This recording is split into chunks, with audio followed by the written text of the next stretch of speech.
From about 15 years on up, a great deal of my thoughts were basically unshareable. We are all evil in some form or another. Yes, I am not 100%, but I am evil. My mother was a sick, angry, hungry, and very sad woman. I hated her, but I wanted to love my mother. This is Serial Killing, a podcast. Hello again, and welcome to Serial Killing, a podcast, where we sometimes veer off the serial killer path to delve into other topics within our beloved true crime community. Special thanks to my patrons who voted for this episode. Thank you so much. You are truly appreciated. And for anyone else, please feel free to join my patrons so that you can vote on who will be covered next or get early access to the podcasts.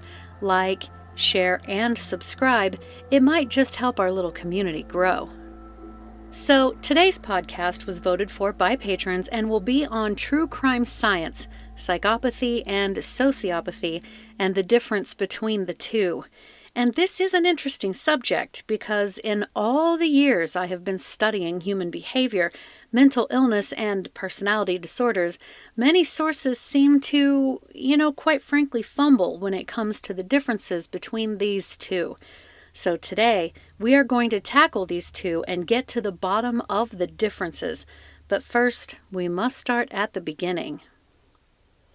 The Diagnostic and Statistical Manual of Mental Disorders, 5th edition, or the DMS-5, states that there are 10 specific personality disorders.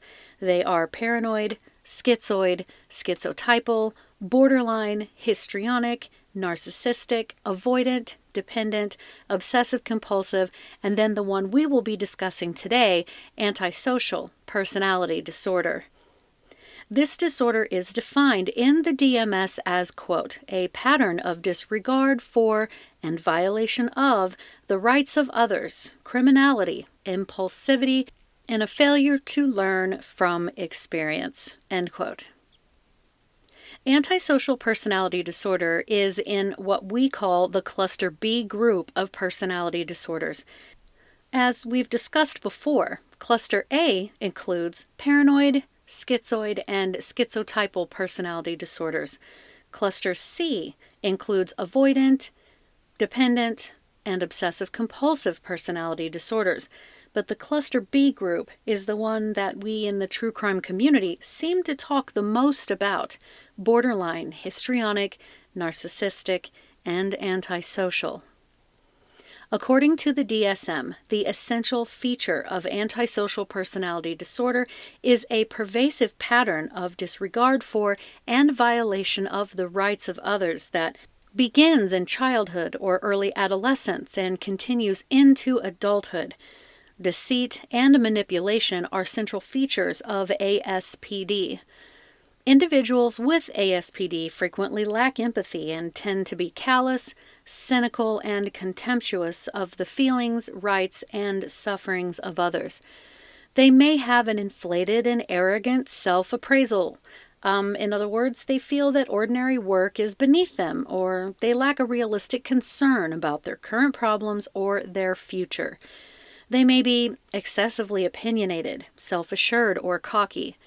Some antisocial individuals may display a glib, superficial charm and can be quite voluble and use technical terms or jargon that might impress someone who is unfamiliar with the topic.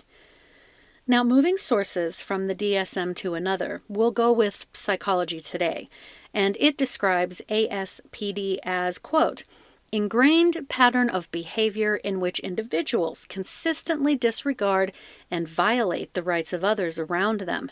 Individuals with antisocial personality disorder may behave violently, recklessly, or impulsively, often with little regard for the wants and needs of others.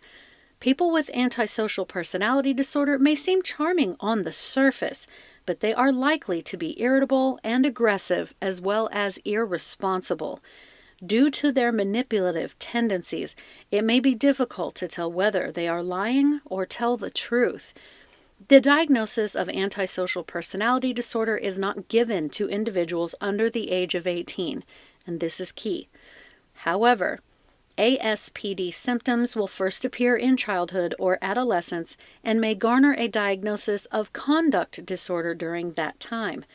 Antisocial personality disorder is much more common in males than in females." End quote.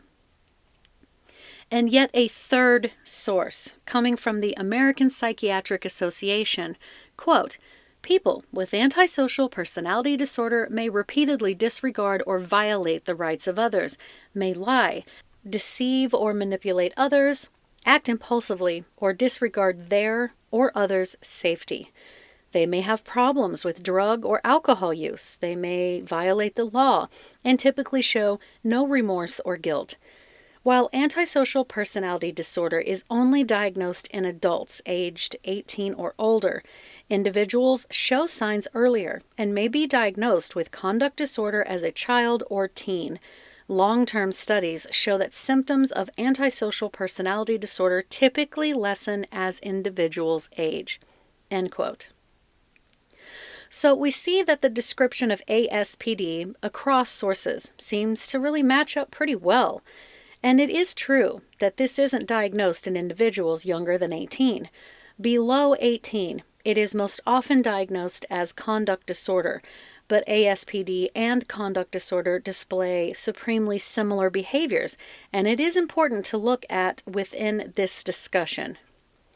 Johns Hopkins Medicine states that conduct disorder is a behavior disorder where a child may disregard basic social standards and rules. They may be irresponsible, skip school, run away, steal and violate the rights of others, and or physically harm other people or animals. So then that begs the next logical question, which is, what causes conduct disorder in children? Most experts believe it involves a few factors, such as a head injury or brain damage, traumatic events, genetics, child abuse, school failures, and social problems, along with issues at home, such as being quite disadvantaged, dysfunctional, or disorganized. Children who also suffer with mood or anxiety disorders, post-traumatic stress disorders, substance abuse disorders, ADHD, and or learning problems are at a higher risk for developing conduct disorder. Now, as a side note, when I did the true crime science on ADHD and crime, a lot of anger was thrown my way, so I think this is a good place to say that just because a child or a person has ADHD, that does not mean that they are automatically dangerous. I personally know quite a few people, 2 of which have rather severe ADHD, and it would never occur to them to cause harm to anyone. I just want to make that clear. It's the impulsivity portion that ADHD and ASPD have in common. But we also know that most people with ASPD don't want to hurt people either. So that's my disclaimer. So Johns Hopkins goes on to say that, quote, "Most symptoms seen in children with conduct disorder also happen at times in children without this problem. But in children with the disorder, these symptoms occur more often. They also interfere with learning, school adjustment, and sometimes with the child's relationships. There are 4 main groups of behaviors, which include aggressive conduct, destructive conduct, deceitfulness, and violation of rules or age-appropriate norms. If the child is identified and taken somewhere for help, this help includes cognitive behavioral therapy, where the child is taught how to better solve problems, communicate more effectively, and handle their stress to better be able to control their anger and impulses. Family therapy can also help improve communication and family interactions. Peer group therapy is also beneficial to help the child develop some social and interpersonal skills, and then sometimes medication can be introduced, but only to manage some comorbid like ADHD symptoms, not the conduct disorder itself. But the takeaway is that though we don't fully know the sort of black and white causes. It is thought that it is a combination of environment and genetics, nature and nurture. According to the NHS, antisocial personality disorder is a particularly challenging type of personality disorder characterized by impulsive, irresponsible, and often criminal behavior. Someone with antisocial personality disorder will typically be manipulative, deceitful, and reckless, and will not care for other people's feelings. Like other types of personality disorders, antisocial personality disorder is on a spectrum, which means that it can range in severity from occasional bad behavior to repeatedly breaking the law and committing serious crimes. Oh, and don't be scared, because it only affects between 1 to 4% of the total population. Some famous people who were diagnosed with ASPD include Ted Bundy, Charles Manson, Jeffrey Dahmer, John Wayne Gacy, Edmund Kemper. I mean, really, most of the big players in our little industry. Now, under the umbrella or category of antisocial personality disorder are psychopathy and sociopathy. We hear people calling others psychopaths or sociopaths fairly interchangeably, but there are some differences. So let's start with psychopathy. According to the National Library of Medicine, National Center for Biotechnology Information, quote, psychopathy is a neuropsychiatric disorder marked by deficient emotional responses, lack of empathy, and poor behavioral controls, commonly resulting in persistent antisocial deviance and criminal behavior. Accumulating research suggests that psychopathy follows a developmental trajectory with strong genetic influences. Listen to that. And which precipitates deleterious effects on widespread functional networks, particularly within paralimbic regions of the brain, end quote. And I know that sounds pretty technical, but the two things to take from that are the strong genetic influences and the effects on the brain, with an emphasis on the paralimbic regions of the brain. So what are the paralimbic regions, right? So those regions of the brain specialize in behaviors that sort of integrate external stimuli with the internal environment. You can picture this area as sort of a transition area between the sort of extreme internal part of the brain, like the really big egg-shaped part of the brain, and the outer regions, the upper outer regions. But psychopathy involves more than just that area of the brain. So let's take a look at the psychopathic brain. God, I love doing these, guys. Okay, so the psychopathic brain has been an interest of study for decades due to the fact that psychopaths represent such a small segment of society and yet commit a highly disproportionate amount of criminal acts. Suffice to say, a psychopathic brain is indeed different from what we would think of as a normal brain. The amygdala, which are these sort of little two kind of bean-sized areas behind the eyes, sort of between the eye and the ear on the side of your head for a visual, okay? And it is critical in the acquiring of information around us that reinforces learning. Learning is what teaches us what societal norms are, and without that, we may be more prone to antisocial behaviors. The amygdala also allows a person to recognize emotionally important information, such as the presence of threats. In recent research, psychopathic brains showed less activation in the amygdala when viewing pictures showing kind of moral violations or fearful faces, suggesting these things simply affect a psychopathic brain less. The greater the level of psychopathy, the less the activation seen in the amygdala. And again, I've said this 100 times. If you guys have been with me, you should understand or at least recognize the amygdala situation. And then we have the prefrontal cortex. So basically behind your forehead at the front of your brain. Areas of the prefrontal cortex are important in monitoring our own behavior, estimating the consequences, and combining emotional learning into our future sort of decision-making processes. So if this area is deficient, this could mean that, for psychopaths, whatever they would learn through emotions would not affect future decisions, and they may underestimate the consequences of their actions. A section of the prefrontal cortex, the orbitofrontal cortex, which is on the very bottom of that region behind your forehead, kind of the bottom of the rounded front part, shows reduced gray matter in volume and thickness in psychopaths. And again, it is important to remember that the more severe the psychopathy, the greater the deficiency in this area seems to be. When psychopaths decide to cooperate with testing, and that's if and when they decide, they show less activation here, and when they observe an opponent being punished, this area activates more than in the normal brain, which correlates with the antisocial behavior and impulsivity traits. So neuroscientists using MRI scans discovered that psychopathic people have a 10% larger striatum, which is on the kind of outer part of the most internal region of the brain than regular people. This represents a clear biological distinction between psychopaths and non-psychopathic people.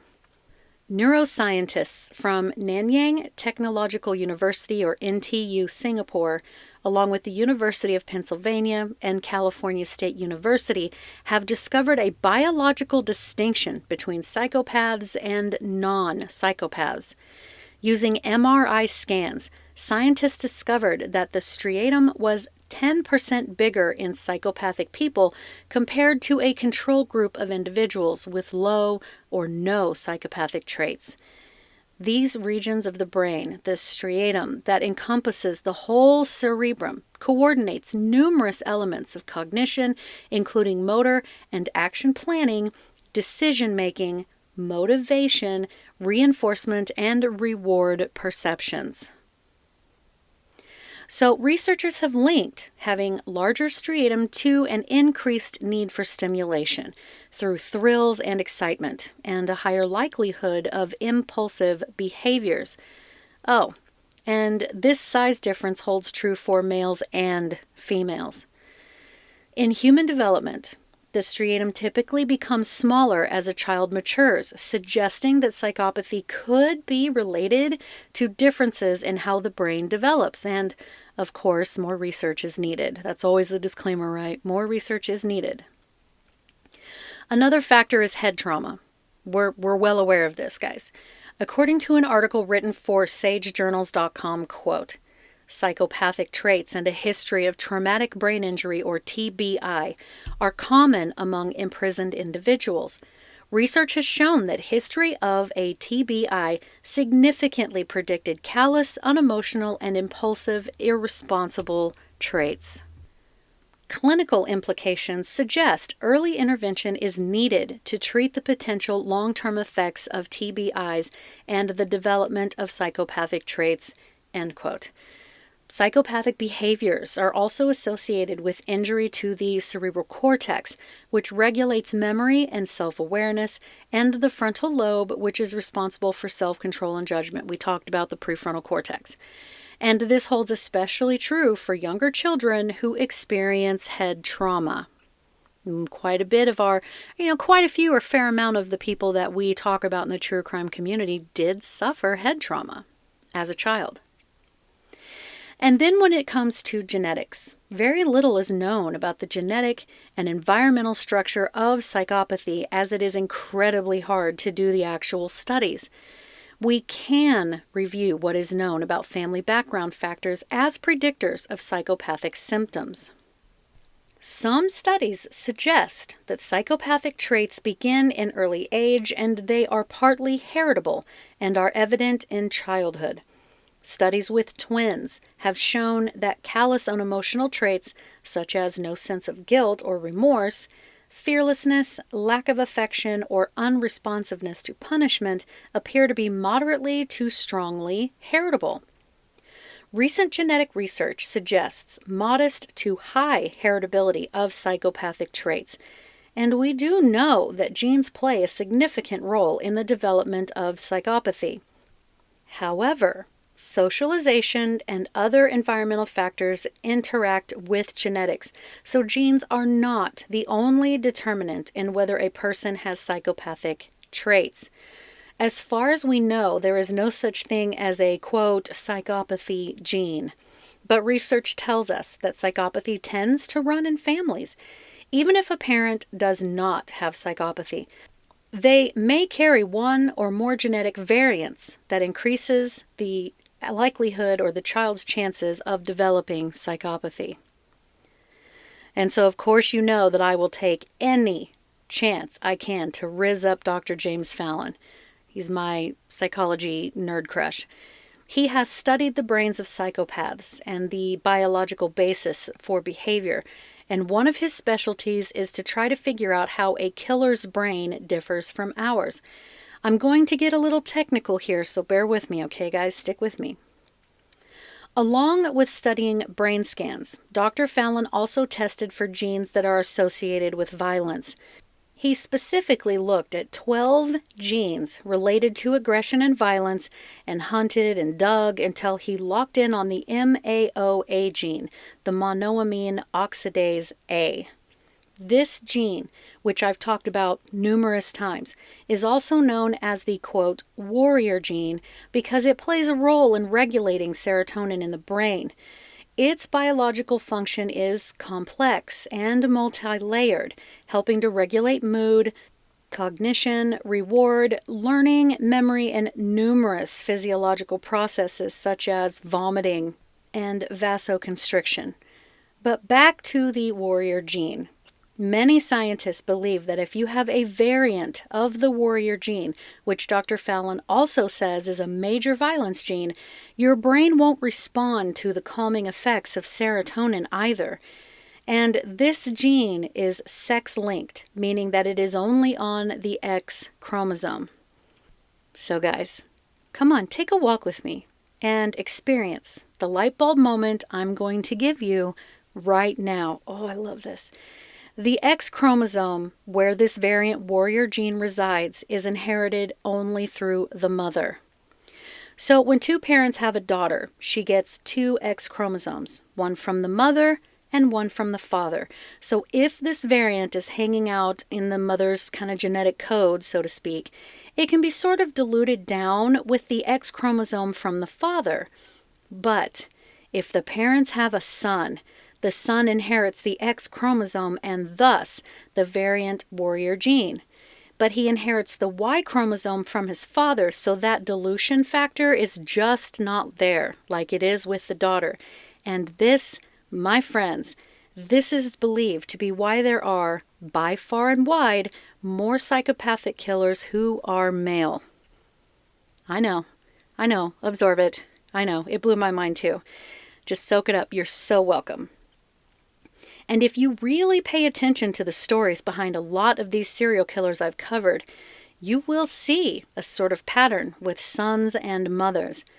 As much as people like to argue with me with regards to Jeffrey Dahmer and his mother, I did a whole ancestry search regarding his mother's side and found that her father was an abusive alcoholic who it is rumored to have also sexually assaulted her. His father, her grandfather, was said to have been nearly the same. Jeffrey's mother, at least to me in my opinion, this is just my educated opinion, seemed to reside rather firmly in the cluster B family of personality disorders herself. And do not get me started on Edmund Kemper and his mother, and Ed Gein and his mother. I could go on, but you get the point. So, anyway, that covers psychopathy. So now let's talk about sociopathy. According to Psychology Today, quote, sociopathy refers to a pattern of antisocial behaviors and attitudes including manipulation, deceit, aggression, and a lack of empathy for others. Sociopathy is a non-diagnostic term and it is not synonymous with psychopathy, though the overlap leads to frequent confusion. Sociopaths may or may not break the law, but by exploiting and manipulating others, they violate the trust that the human enterprise runs on. End quote. Consistent behavioral patterns that are associated with sociopathy include a lack of empathy for others, impulsive behavior, attempting to control others with threats and aggression, using intelligence, charm, and/or charisma to manipulate others, not learning from mistakes or punishments, lying for personal gain, showing a tendency to physical violence and fights, generally superficial relationships, sometimes stealing or committing other crimes, threatening suicide to manipulate without intent to act, sometimes abusing drugs or alcohol, and issues with responsibilities such as keeping a job, paying bills, and so on. Now, what does this sound quite a bit like? Yeah, psychopathy. And like psychopathic people, sociopaths who have a family history of personality disorders or those who have experienced abuse or neglect as children are more likely to develop sociopathy. Another similarity is that men are more likely than women to have sociopathy. Sociopaths are also more likely to abuse their partners, spouses, and children than other people. Since they could potentially engage in criminal behavior, they are also more likely to spend some time in prison, and their aggressive behavior can put them at risk of harm. They may have other mental health disorders like depression or anxiety. Long-term therapy is needed, which of course can be difficult to say the least, because sociopaths may not recognize that there even is a problem. If they are willing to enter therapy, family involvement will most likely help. Sometimes a psychiatrist will prescribe medications such as antipsychotic drugs or mood stabilizers, which may help prevent impulsive or aggressive behaviors. But medication is not a cure for antisocial personality disorder. And side note, this also holds true for antidepressants and other medications. They are not a cure either, but they can help soften the symptoms, which is the case for me. Now, therapy sessions to learn about harmful behaviors and their impact on the person thought of as a sociopath, as well as the impact on those around them, can be beneficial. Therapy can teach the person ways to cope and manage behavior to improve relationships and behavior patterns. This can help improve social skills and coping mechanisms, making the person diagnosed with ASPD happier and more productive. But again, the trick is getting them to recognize that there is an issue there and to get them to go to therapy and want to play an active role in getting some help. And this also holds true for people thought to be psychopaths. And now we have come to the meat of this discussion, which is what is the difference between sociopathy and psychopathy. So Jack Pement of the University of Mississippi Biology Department wrote an excellent publication regarding the need for this distinction called Aggression and Violent Behavior, Psychopathy versus Sociopathy, Why the Distinction Has Become Crucial, Aggression and Violent Behavior.